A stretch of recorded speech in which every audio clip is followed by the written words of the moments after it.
Hello guys, আজকে গেছিলাম করণদিঘি মাছ ধরতে। 15ই আগস্ট থেকে এই জিনিসটা খুলেছে আর কি, 500 টাকা টিকিট।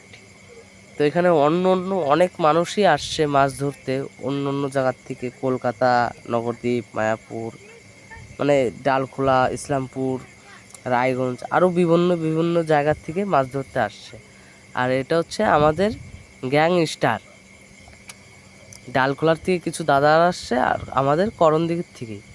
তো আমরা লাস্টে একটা ব্রিগেড পেয়েছি। তো ব্রিগেডটা উঠতে নাই উঠতে ছুটে চলে গেল, ছেলেটার মোবাইল, ঘড়ি টড়ি সব ভিজে গেল।